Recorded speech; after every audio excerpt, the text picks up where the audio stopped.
70 grand, I needed 100 to stay alive.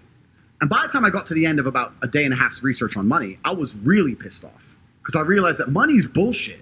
It's not even fucking real, and I don't have any. So now I'm double mad because I'm like, this is fucking imaginary trash linked to nothing, and I ain't got none. So I was really pissed.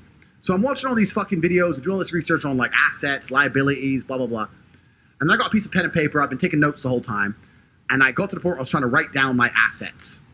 So I got a BMW. What's that worth? 22 grand something. I had a rented apartment. I'm big and strong, but I'm already fighting. I'm smart, but I'm already trying to make money. I'm just writing down everything I have. And I have like these 5 girlfriends from fighting all around the world, right? So I'd fly to Paris. I'd knock someone out. I'd fuck a ring girl. And then she'd be like, oh, you're the champ. You're the champ. I'm like, yeah, I love you too, baby. And I'd leave. And they'd think like I was this big baller in London. I mean, I had an apartment and a nice car. My life was fine. But I also had some problems from previous life, which I can't talk about on the internet. And they were still in love with me. So I was texting all these bitches, whatever. So I had these 5 girlfriends in these 5 different cities all around the world. So I thought, well, are the girls an asset? Well, they have beauty. Beauty's valuable. So I guess they're an asset. Maybe they can like lend me the money or get jobs and pay me the money or some shit. Because I need to pay this money. I'll pay them back, but I need to pay this money.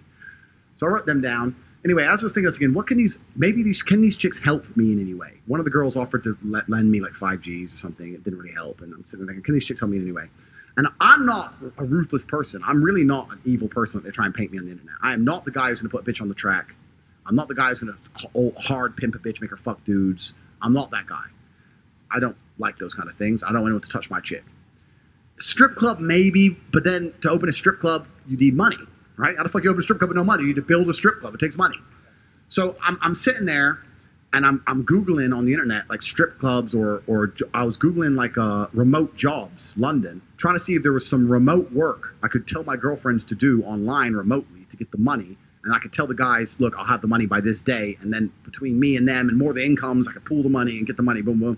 And while I'm looking up remote jobs, in the corner, one of them little videos comes up, talk to live girls now. You know those fucking things are on the porn sites. I've never been a porn guy. I still am, not to this day. I don't see the attraction in porn. I've never really been a porn watcher. I can really state under God, I've watched less than an hour of porn in my life. I don't find it interesting. I don't watch it. I don't go on the website. You never ripped porn? Never. It's not my thing. It's boring. So I've never been a porn guy. So I didn't know how big like chatting to girls on the internet was. So I clicked on this advert. There's some chick sitting there talking to dudes, putting money on one of these websites.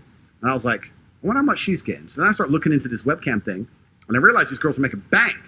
These girls are making fucking money. So that was the plan. I was like, all right, cool. The girls are going to be webcam girls.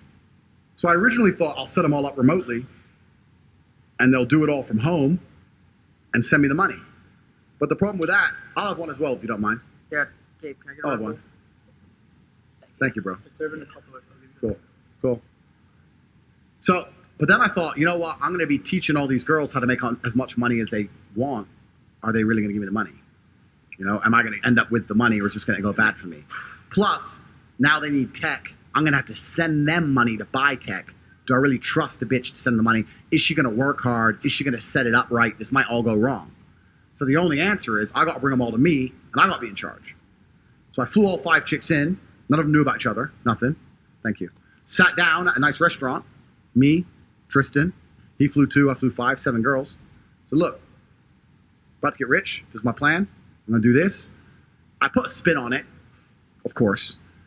Big boss, big G, got big opportunity. This money's been invested. I've always wanted you to live with me. Now's your chance. You can leave Paris. You can leave Croatia. You can leave whatever. You come live in London with me. You're going to do this. You're going to be rich. I'm going to be rich. Blah, blah, blah. Put a spin on it. You're all going to live here. Of my 5 girls, obviously they all kicked off. Who's this bitch? Who's this bitch? Who's this bitch? I'm like, look, you're all mine. Get over it. Talk about money now. This is a higher purpose. But you fucked her. Yeah, I fucked her. Who cares? We're talking about money. We're talking about millions. Get over it. Some of them got upset. They all started arguing, whatever. 3 left, 2 stayed. And that was the beginning of the empire. The 2 who stayed, bought some laptops, sat them down, said, look, you're going to get this much percent. I'm going to get this much percent. Wasn't exploitation. They want to do it. They were like, yeah, this could fucking make some money. All right, well, cool. Let's try it. And me and these 2 chicks started the company from the ground up. And we started doing 15, 16, 17-hour days. Now, when the girls were at the computer working, I was at the computer the entire time. Because another thing I learned from doing this business, I learned something about women, is that they are intrinsically, I don't want to use the word lazy, but I will. They have no interest in world conquest. They want to be comfortable.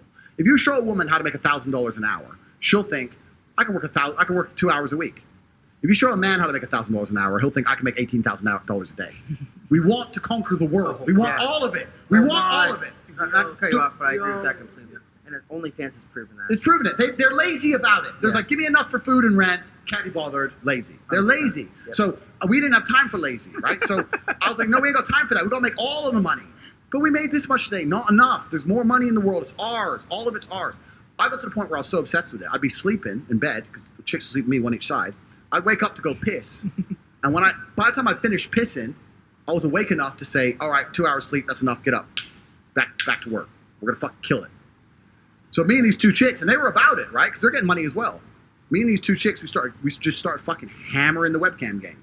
Problem is, another thing I knew, when I talk about what women don't find, that women don't know what men find attractive, earlier on in this podcast, everything I said, the webcam company I was running proved that perfectly. The women who were on stream were beautiful, but they didn't have a fucking clue what to say. They were saying all the wrong shit, man. Every day they were saying the wrong shit, and we were losing customers. Everything I was telling you earlier about wanting to be innocent.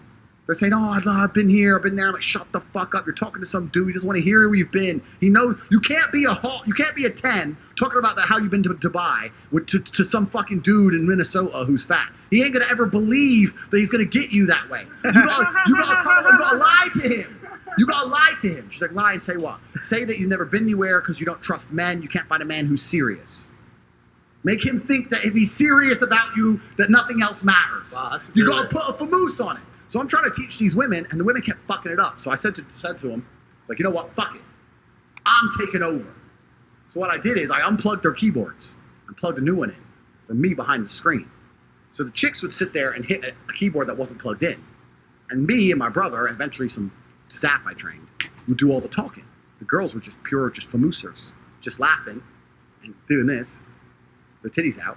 And they were talking to fucking ice cold hustlers. We were taking their money, all of it. And they'd come and say, well, what kind of, all of it. We were fucking milking them dry. Women haven't got a clue how to famoose a dude. They don't have, because they rely on their looks. They don't have any of the intellect. They have no game, nothing. There's some, though. There's nothing. There's some. Nah. You get a man with game and give him a female's body, a female avatar, he will fuck a guy up. I had these guys selling their houses, life savings, loans, all of it to me. Give me it all. So like, and it's basic shit, right? You'd have a guy. Feel bad or no? Fuck no. Give a solitary fuck. Did you tell like? I don't give a fuck. If you run an alcohol store, you can't feel bad for people that pay for that shit. Yeah. If you run an alcohol store, yeah. and most of the people you sell to enjoy alcohol, but a couple of the people you sell to are alcoholics, do you feel bad? No. Right. So if you come and you come and you enjoyed it and spoke to the girl, spent what you could afford to spend, cool. If you turned up, you're an idiot and got a loan out, is that my problem? No. So I'm famoosing these dudes, right? So the guy would be like, what kind of guys do you like? And if he was a young man, I'd say, I can't believe I'm talking to some young guy. All these old creeps are on here. Oh my God, you're so handsome. Why are you even here? So if he was an old guy, I would say, oh my God, I'm finally glad to talk to you. All these young creeps keep coming to talk to me. I want a guy who's serious, who's ready to settle down. I know older men will settle down. Sell the dream, sell the dream, sell the dream. We got to the point where we had these guys falling in love with my models. Serious, big time in love, right? Sending crazy money. And they were convinced they were going to meet the chick. This is almost where I kind of felt bad. Because they were like, can we meet? I've sent you $200,000. Can we meet? Can we meet? Can we meet? And the problem what was is, the most that one person sent to a model? Total. Million? Wow. About a mil in about a year. Millions of dollars a week.